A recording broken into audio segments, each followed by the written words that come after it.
Welcome to Forsyth County at Work for You. Today we're joined with Commissioner Fleming El-Amin as we explore the various options that Forsyth County has for its youth. Here in Forsyth County, what are some of the specific youth initiatives or efforts that you are particularly fond of?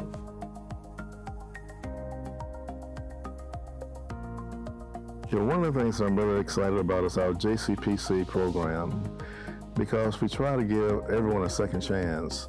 And our Juvenile Crime Prevention Council is really designed for that.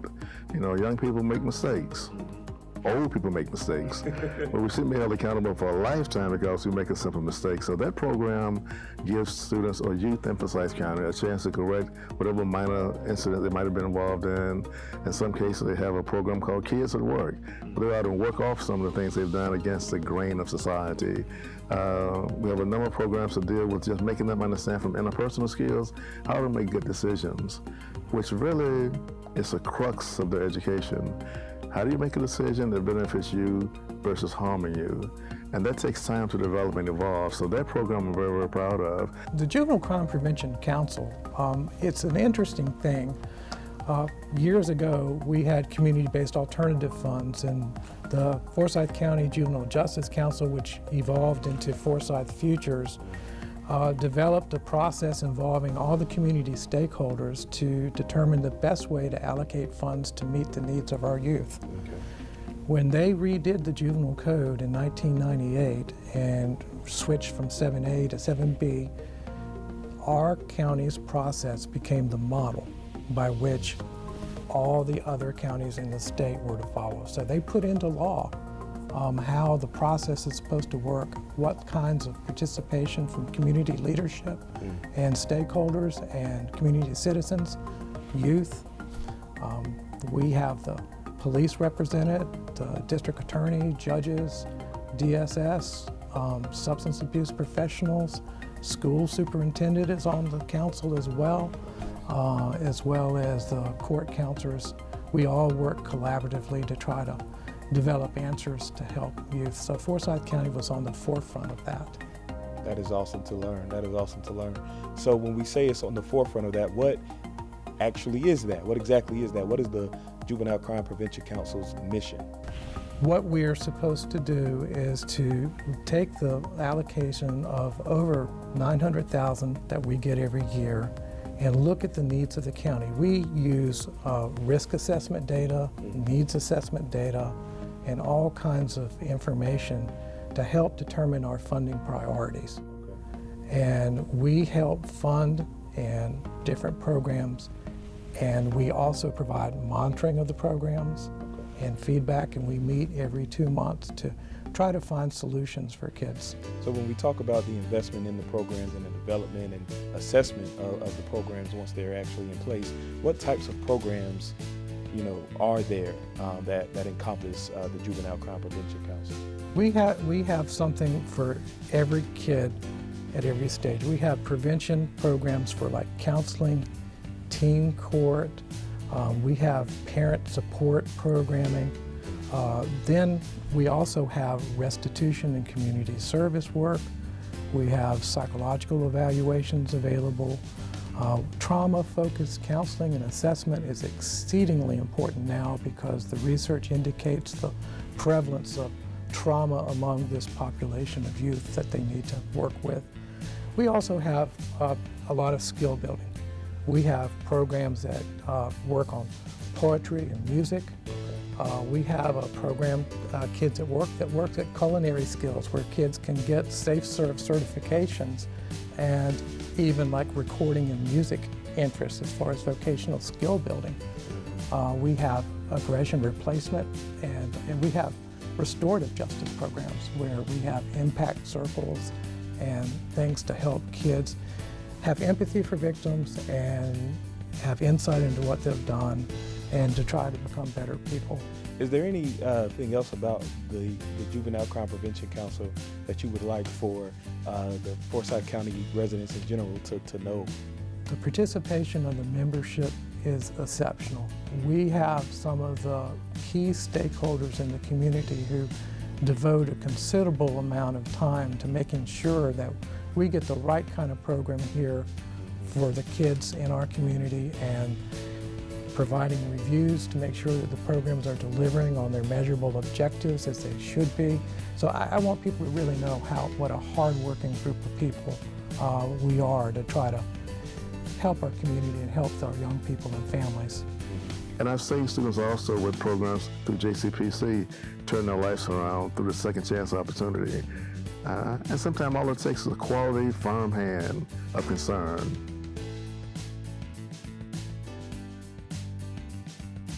We have another program called Author in Action, which I think is fantastic. You have students who are able to use a creative genius in the way of making films, writing about their own experiences, developing storytelling opportunities like a professional producer. And so it gives them a strong sense of pride in themselves, and sometimes it turns their life around. We've had students who graduate from the program to come back and be hired by the program. So Author in Action represents, I think, an excellent opportunity for those students who really need that opportunity to have a second chance. I'm joined by Lynn Rhoades and Nathan Ross Freeman of Authoring Action. Well, Authoring Action was founded to develop teen authors who create original work from their life stories and societal issues. We recruit our 13 to 18-year-olds. We work with our teens so that they can have impact on issues in the community towards human development and change. You know, we have always served teens who were referred from judges in the court system, but about 7 years ago, the Juvenile Crime Prevention Council had some extra funding and came to us and asked us if we would start a program just for teens at risk of involvement or who are already involved in the juvenile justice system. And we'd already been thinking about this and had a name, and it's called Just Us. And those teens can come into our summer intensive program, but then we also have 2 sessions in the school year. They're 16-week sessions. And they learn our Authoring Action creative writing process and then make short films. And they learn every aspect of filmmaking from pen to screen. They become professional filmmakers. Some have gone on to art schools. We have graduates from School of the Arts, Juilliard, Cal Arts. Jimmy Jeter, who's well known here in Winston-Salem, is now in Australia in the development of a new Hamilton cast. He was on Broadway. And Deanna Daniels, a playwright in LA, Tony Jenkins in New York. But then we also have young people, young adults right here in town. Nicole Little's a prominent attorney. LaVey Lemon, who is our program and outreach coordinator. She attended Salem College and Wake Forest Divinity School, and She's been with us since 11. Did a sermon last night, so she's a wonderful preacher as well. She's been with us since she was 11. Mm-hmm. So all walks of life, teachers, nurses, they move from writing cliche and something they've heard before to their own original thoughts and their own original ideas. They learn to speak clearly. They can articulate and engage an audience in a really impactful way. We have people come to us after they've heard our teens engage, and they say, wow, they're so talented. We say, well, they come to us just ordinary kids all over Winston-Salem, Forsyth County. They just really want to learn to write and speak well. And we coach them every step of the way in that process. I went to SECA, Southeastern, Contemporary Arts, to see a graduation program for Authoring in Action. It was phenomenal. So when I saw those students perform at almost a professional level, and it came from the heart. Now, anybody can read, but it takes an actor to express themselves so that you feel what they're saying. Right. And those students touched my soul, And I said, well, and it boiled down to people not listening to them. And so they had a stage finally to have people to listen to them attentively. It was phenomenal. If you ever go and see one of those performances, it gives children voice that they have not had. And I have seen parents not fully appreciate how really fragile their kids were about particular issues and how affected they were about family separations, crisis in the families, and how the kids were able to express themselves in a way that the parents could address it more effectively and supportively. We had one child in our temporary shelter care. The home situation wasn't very good at all. In fact, he didn't want to go back. And he stayed and stayed longer than what the typical length of stay is. And he became very invested in the community, got a job at the local fast food place, became great friends with a football coach who eventually ended up fostering him and playing football, and was able to graduate high school and go on. So there are some really powerful transformations that you're privileged to see through these funding and these programs. If we can get them to the point where they can learn more about who they are and be able to say it, man, okay, and if we can capture that in a way, we tell them, I say, I'm not talking to you as somebody's child or grandchild, I'm talking to you as a grandparent. That's our relationship. You're here for your grandchildren, all right, and the world that they're going to be left with, that you're going to leave behind like we did you.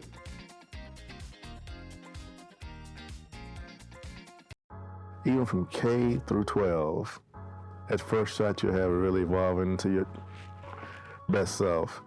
Just being a high school teacher, I naturally lean toward that opportunity. So when I see students like at Carver High School excel, or my old former high school, Lynn, excel, just our whole high school experience, having a quality teacher in front of a child makes the best difference in their lives long term. So I'm always promoting quality teachers in front of our children and advising students, do your best while you have a chance to do your best in school.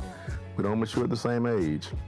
We have different learning styles and learning, aptitudes, but do your best you can and learn something. Like my grandfather told me, boy, with that big head of yours, put something in it, nobody can ever take it away from you. So learn your skill that you can really use as a life opportunity for yourselves. So as we continue to explore the various ways in which Forsyth County as a whole is impacting the lives of our young children and families, I'm really interested to know what your work as a school counselor looks like. Well, as a school counselor, we work with our students from any areas of social emotional, from academic, from career development. We may do interest inventories with them. We may have individual sessions with them depending on why they have come to our office to see us. We do classroom presentations. So we try to address the student as a whole child. In your experience this year in particular, what does that look like versus past years? So one of the things that we did here at Carver is that we implemented what we call a counselor cafe. So every Wednesday from 12 to 1, which is when they had their lunch time, that we would implement a counselor cafe to allow the students to come, just to not have any kind of academic work, not talk about anything, just talk about what it is that they wanted to talk about, things that they might have been struggling with. And then if we saw a student that we needed to pay extra attention to, then we would put them in a breakout room that was private with just the counselor and the student. So just a way for them to, one, see each other because they weren't in a physical setting, and then to be able to voice their opinions and see where they are and where they all stand at that time. What has your experiences with Rasheed in particular been like? Well, Rasheed Barber is a special student. He actually initiated the introduction when we have freshman orientation at the beginning, where we bring the freshmen in early, show them around the school so they can get acclimated. And he was one that took the initiative to come and meet me. He wanted to meet his school counselor. So he wanted me to know who he was, and I wanted him to know who I was, so that we could build that relationship, because that's very important. And so over the 4 years he's been here, we have kept that relationship. So how would you say, over the course of 4 years, from your freshman year to now being a senior and senior class president at that, how would you say you've grown? I done grown a lot. Okay. My freshman year, I slacked off a little bit, and say Ms. Withers had to get on me a lot. But over the course of time, I grew, and I noticed that, like, oh no, I ain't gonna play around. I need to get out of here. I need to go to college. I need to make something of myself, make my mom proud, make everybody that I look up to, I need to make them proud. So it was like, I've grown a lot, so it's a lot. I done did a lot. I done came a long way. He is our senior class president. I'm part of SGA, I'm a part of AOHT, that's Academy of Hospitality and Tourism. I'm a part of Academy of Informational Technology, that's AOIT. I'm part of the band. I enjoy going to the football games to see him perform, or when he would perform at pep rallies, or for our orientations that we have for our rising freshmen when the band would perform. So I've enjoyed working with him, laughing with him, sharing stories with him, and then just helping to guide and direct him as he decides what he's going to do when he leaves Carver. Ms. Withers has supported me through my whole 4 years. Like, I wouldn't be where I'm at now if it wasn't for her. We keep each other accountable, because if I'm not here one day, he'll come the next day. Miss Withers, where were you yesterday? Most important, I would thank Ms. Withers, because really for her, I would have never met nobody. I met her first. I met Ms. Withers first. Ms. Withers met me first.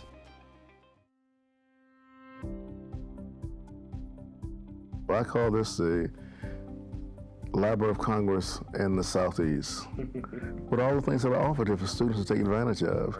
And so if you don't expose students to opportunities like this and encourage them at an early age to really engage their mental capacities, you lose potentially an asset you can never regain. So we cannot afford not to invest in them. And as a young, 69-year-old grandfather, I'm going to make it my priority. Everything that we do in this community benefits youth as a first priority. Then everything else can follow after that. This is a marvelous institution we have in Forsyth County. There's nothing like it. The library offers kids a chance to come down here and put a song together. Go into the sound room and test your skills out. If you like to rap, come on down here and rap and make your song about your experiences in life. Absolutely. If you like a quiet place like this facility here, beside the fireplace, reading a good book. I used to tell my students you can travel around the world very inexpensively by simply opening up a book. And expand your mind a little bit. So we go out with the bookmobile and go to the various stops within the community to give them the opportunity to access library resources that they may not be able to access normally. Some locations have more kids, some locations have younger kids, while other locations have more teenagers that pop up. With the younger audience, it's more so who are y'all, what are y'all doing here, kind of thing, because they see a big old bus. So they get curious, so they come and knock on the bookmobile, say, yeah, come on in. And we should usually give them a quick little tour and explain what we do. So we should let them have fun when they come onto the bookmobile. For one, our bookmobile called the WOW-mobile, which stands for Web on Wheels. We provide Wi-Fi for the area for at least that time period we're there. We provide materials to check out, so they can come in, they can check out books, CDs, audiobooks. They can even check out times for a laptop, because we also have laptops on board the bookmobile. So if somebody wants to do a quick job application, do a quick resume, or even do say hey to mom on Facebook, they can do that. So do a lot of teens utilize those services? Yes, they really like our collections and selection on board the bookmobile and the programs that we provide. We've heard great things about our services, how people look forward to our visits and our activities. So if y'all ever want us to come, so reach out to us, and we'd be more than happy to schedule times or locations that we can come and provide all types of services, be it general library show where they can check out books or STEAM activities, craft activities, anything in general that we can help the people in the community. Teen Central is a unique and awesome place to be. We're basically a library within a library. We are the smallest space in this library dedicated to a community, but we are so teched out and filled with awesome things that it doesn't feel small, It's really, when you come in here, and all credit to the teens that are sort of like our regulars, it's kind of like a members club, but they welcome any and everyone. As if there's a new kid that no one has seen before, it's like a thing to just go up to that kid and be like, hey, who are you? And this is what we have here, and this is what you can do here, and stuff like that. So the teens really do take ownership of this space, and that just creates a unique environment for sure. So we have a teen advisory board. It's made up of 10 teens. They have to apply every year. They do get volunteer credit, but it's really a time for them to take ownership of Teen Central and what they want to see. So when we meet, they will have, everyone is able to throw out an idea about a program. We develop it, and then the way our process works is that I then submit it to Yolanda Bowden, who is our assistant director. If it's a good program, then we do it. So the reason why I like doing it that way is because then I know that it's a program that they want to do. It's their program, not so much like me telling them what they need to do. Can you talk a little bit about, your involvement with and your relationship with some of those teens on the Teen Advisory Board? So I have many names for my teens. I've been called an after-school counselor, the teen library mom. So I'm really like that guidance counselor to them. Some of them have called me their guidance counselor. So the connection is for me especially, is very important because I need to know who I'm serving, who come in here. So, my door is always open to my teens. I have teens who have expressed some really personal items, and it's because to them I'm their only person who they can talk to, an adult who's not going to judge them. But that connection also I try to foster amongst themselves. So we have kids who come in here who maybe are not that socially inclined to hang out with other peers, and we foster that friendship so that they find their friends and peers amongst people who maybe are outside of their normal day-to-day atmosphere. So when you come to the library, you automatically put into an environment where you can learn so many interesting things. I parallel it to my experience at the Library of Congress in Washington, D.C.